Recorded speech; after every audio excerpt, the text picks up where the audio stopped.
So HCl காம்பவுண்டில் உள்ள ஹைட்ரஜனோட oxidation number +1, sodium hydrate உள்ள ஹைட்ரஜனோட oxidation number -1. அதாவது ஜென்ரலாக உள்ள எல்லா மாலிகுல்லையுமே ஹைட்ரஜனோட ஆக்சிடேஷன் நம்பர் +1 தான் மேக்ஸிமம். இந்த ஹைட்ரேட்ஸில் மட்டும்தான் அதோட ஆக்சிடேஷன் நம்பர் என்ன ஆகும் -1. அடுத்து ஒன்று பார்த்தீங்கன்னா ஒரு இம்பார்ட்டன்ட் ஒன் வேர்ட், ஃப்ளூரின் எந்த காம்பவுண்டில் இருந்தாலும் அதனுடைய ஆக்சிடேஷன் நம்பர் என்னது தான் மாறாத ஒன்று தான் -1. ஃப்ளூரினோட oxidation number in any compound it's -1. Oxidation state of oxygen in most of oxygen. இப்போ ஆக்சிஜனோட ஆக்சிடேஷன் ரேட் பார்க்க போகிறோம். ஆக்சிஜனுக்கு அது எந்த காம்பவுண்டில் இருந்தாலும் ஜென்ரலாக அதனுடைய ஆக்சிடேஷன் நம்பர் -2.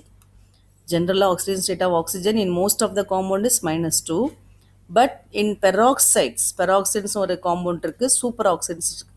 அதில் மட்டும் அதனுடைய ஆக்சிடேஷன் நம்பர் மாறும். ஜென்ரலாக ஆக்சிஜனோட ஆக்சிஜன் ஸ்டேட் -2. இப்போ H2Oவில் ஆக்சிஜன் இருக்குது, இதோட ஆக்சிஜன் ஸ்டேட் ஆஃப் ஆக்சிஜன் என்னன்னு கேட்டால் -2. But hydrogen peroxide formula H2O2, அதை போட்டு பார்த்தீங்கன்னா -1 கிடைக்கும். Oxidation state of oxygen -1. அடுத்து சூப்பர் ஆக்சைடு எக்ஸாம் கொடுத்துருக்காங்க. சூப்பர் ஆக்சைடில் ஆக்சிஜனோட ஆக்சிடேஷன் ஸ்டேட் -1/2. -1/2. அடுத்தது 7th point rule. Alkali metals have an oxygen state +1 and alkaline earth metals have an oxygen state +2. இந்த alkaline earth metals அப்படிங்கிறது பீரியாடிக் டேபிளில் first group and second group. Periodic டேபிளில் first குரூப்பில் உள்ள elements எல்லாமே என்ன சொல்லுவாங்க, ஆல்கலி மெட்டல்ஸ். அதனுடைய ஆக்சிஜன் ஸ்டேட் எப்போதுமே என்ன தான் +1 எல்லாத்துக்குமே. செகண்ட் குரூப்பில் உள்ள எலமெண்ட்ஸ் நம்ம இந்த 11th ஸ்டாண்டர்டில் நீங்கள் அது ஒரு லெசனாகவே படிப்பீங்க, அது உங்களுக்கு பின்னாடி வரும். ஸோ இப்போதைக்கு நீங்கள் பீரியாடிக் டேபிள் உள்ள first group elements is call alkali metals. அதனுடைய ஆக்சிஜன் ஸ்டேட் என்னது +1. அதோட எல்லாமே +1. அதில் வந்து லித்தியம், சோடியம், பொட்டாசியம் அதெல்லாம் வரும். நெக்ஸ்ட்டு மெக்னீஷியம் அதெல்லாம் வரும். அதெல்லாம் என்னது oxygen state +2. So first group நீங்கள் எடுத்து பீரியாடிக் டேபிள் எடுத்து பார்த்து அந்த ஃபஸ்ட் குரூப் அந்த வெர்டிக்கல் லைன் எல்லாமே எடுத்து பார்த்தீங்கன்னு சொன்னால் அதில் வரக்கூடிய லித்தியம், சோடியம் எல்லாத்துக்குமே என்னது +1 oxidation state. Alkaline earth metal அதுக்கப்புறம் அடுத்த செகண்ட் வெர்டிக்கல் லைனில் வரக்கூடியது எல்லாமே என்னது ஆல்கலைன் எர்த் மெட்டல்ஸ். அதனுடைய ஆக்சிஜன் ஸ்டேட் என்னது +2. இதான் rules for assigning oxidation number. அடுத்து பார்த்தீங்கன்னு சொன்னால் டைப்ஸ் ஆஃப் ரெடாக்ஸ் ரியாக்ஷன்ஸ். நம்ம என்ன பார்க்க போகிறோம், டைப்ஸ் ஆஃப் ரெடாக்ஸ் ரியாக்ஷன்ஸ். இந்த டைப்ஸ் ஆஃப் ரெடாக்ஸ் ரியாக்ஷனை வந்து 4 டைப்ஸாக பிரிக்கிறாங்க. அதில் first combination reactions. First one combination reactions. Redox reactions in which 2 substances combine to form a single compound are called combination. அதாவது ரியாக்டன்ஸ் 2 இருக்குது, கிடைக்கிற ப்ராடக்ட் 1 இருக்குது. ஸோ அதான் பார்க்குறாங்க. சொல்கிறீங்க என்ன சொல்லியிருக்காங்க பாருங்கள், redox reactions in which 2 substances combine to form a single compound. 2 substance combine ஆகும், பட் கிடைக்கிற ப்ராடக்ட் என்ன ப்ராடக்ட் தான், சிங்கிள் ப்ராடக்ட் தான். That is called single compound. That is called combination reactions. அதுக்கு example C+O2 gives CO2. 2 reactant இருக்குங்க, C இருக்குது, O2 இருக்குது, but கிடைக்கிற ப்ராடக்ட் ஒரே ப்ராடக்ட். ரெண்டுமே கம்பைன் ஆகி, ரெண்டும் இமீடியட்டாக கம்பைன் ஆகி என்ன கிடைக்குது, CO2. அதே மாதிரி H2+O2 gives H2O. அதே எக்ஸாம்பிள் சொல்லலாம், காம்பினேஷன் ரியாக்ஷன்ஸ். அடுத்து டீகம்போசிஷன் ரியாக்ஷன்ஸ்.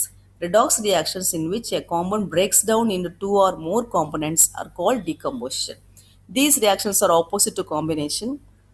இது எப்படின்னா, இங்கே எப்படி 2 ரியாக்டன்ட், அதாவது C+O2 2 இருக்குது இந்த பக்கம் லெஃப்ட் ஹேண்ட் சைடில், அது ஒரு காம்பவுண்டாக மாறிச்சு. இப்போ இதுக்கு அப்படியே ஆப்போசிட், ஒரு காம்பவுண்ட் 2ஆக பிரிகிறது. ஒரு ரியாக்டன் எதாக பிரிகிறது, 2 ப்ராடக்டாக பிரிஞ்சு போகிறது. That is called decomposition reactions. So these reactions என்ன சொல்லியிருக்காங்க, opposite to combination. In this reaction the oxidation number of different elements in the same substance is change. இதில் பாருங்கள், செகண்ட் எக்ஸாம்பிள் பாருங்கள், KClO3 potassium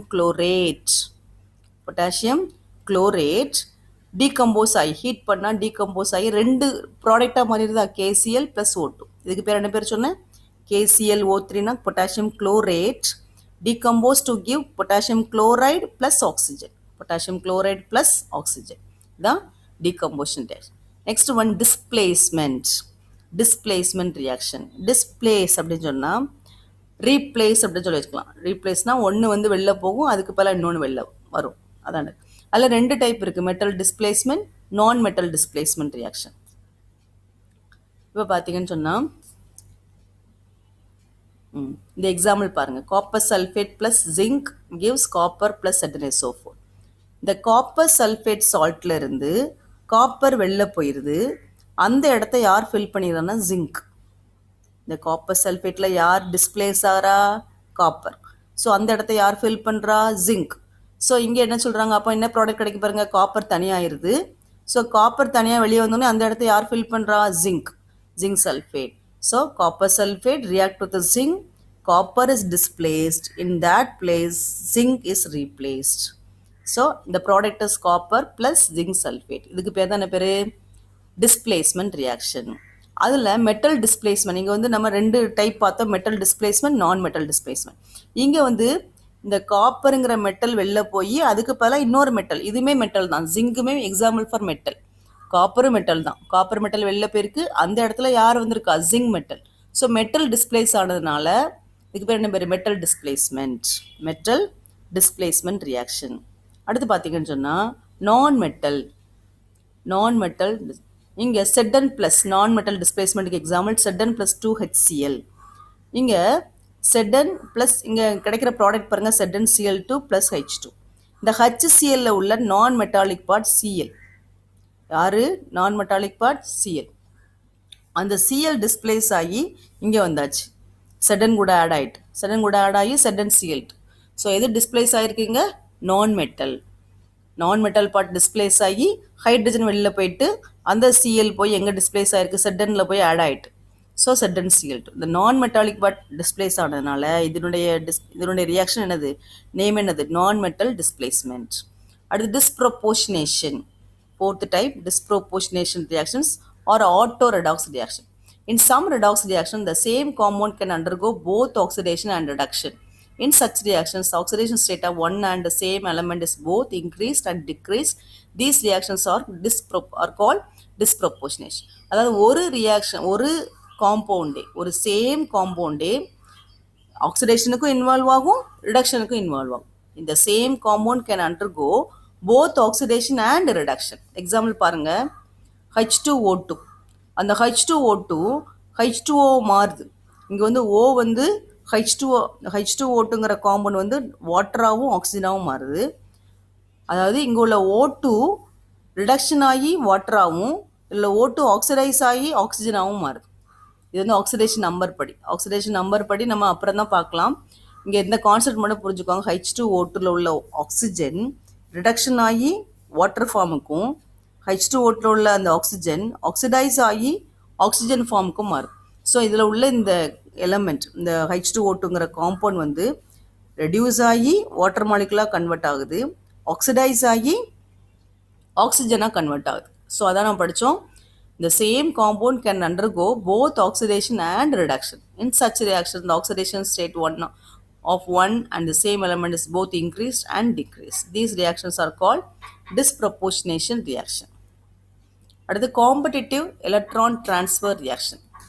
Competitive electron transfer.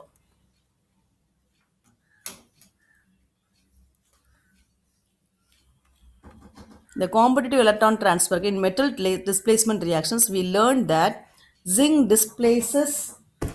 displaces copper from copper sulfate. Zinc displaces copper from copper sulfate solution. Let us examine whether the reverse reaction takes place or not. As discussed earlier, place a metallic copper strip in zinc sulfate solution. If copper displaces zinc from zinc sulfate solution, Cu2 plus ions would be replaced into the solution and the color of the solution would change to blue, but no such change is observed.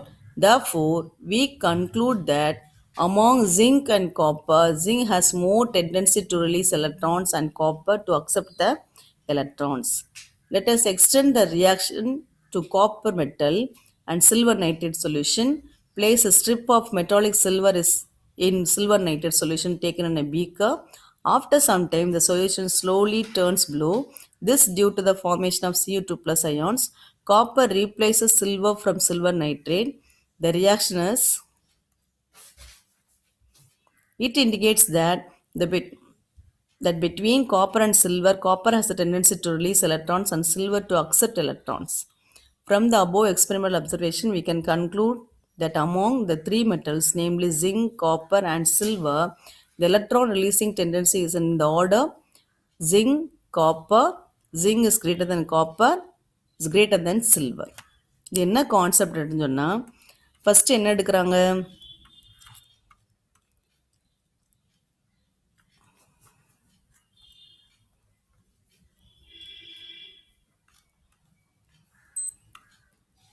இல்லை ஸ்டார்டிங்லேருந்து பார்த்தீங்கன்னு சொன்னால், first எடுக்கிறது வந்து zinc sulphate, copper ஸ்ட்ரிப்பும் zinc sulphate solution. First எடுக்கிறது copper strip and zinc sulphate. If copper replaces zinc from zinc sulfate solution, copper 2 ions would be released into the solution and the color of the solution immediately change. First copper stripum zinc sulfate எடுக்கிறாங்க. அப்போ என்ன ஆயிருதுன்னா, zinc வந்து ஈஸியாக அந்த காப்பர்னால displays ஆயிடுது. இம்மீடியட்டாக அந்த colour எப்படி மாறினா ப்ளூ கலர் சொல்யூஷனாக மாறிடும்.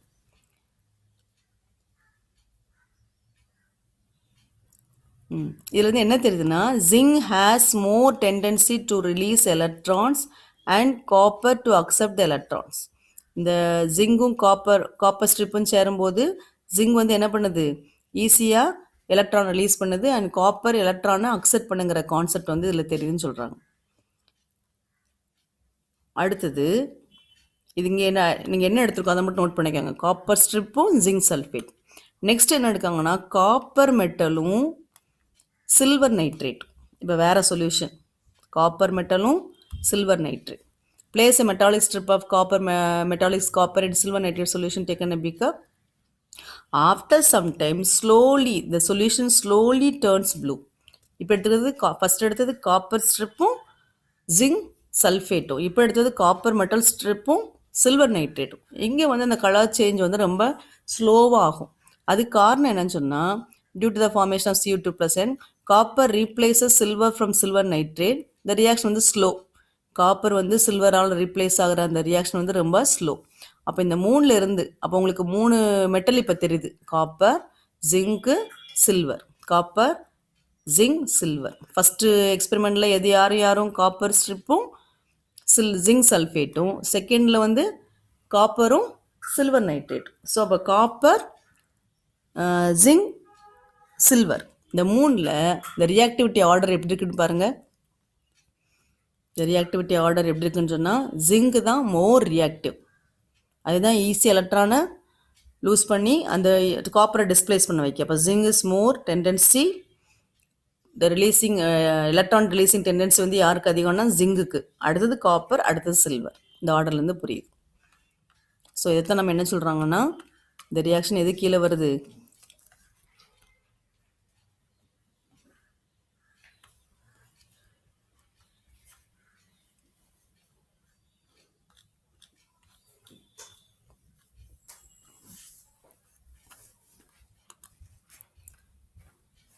இந்த ரியாக்ஷன் வந்து 5வது type, competitive electron transfer. Competitive electron transfer, அதிகமாக எலக்ட்ரான் ட்ரான்ஸ்ஃபர் பண்ணுறது யார், zinc. And zinc is greater than copper and copper is greater than silver.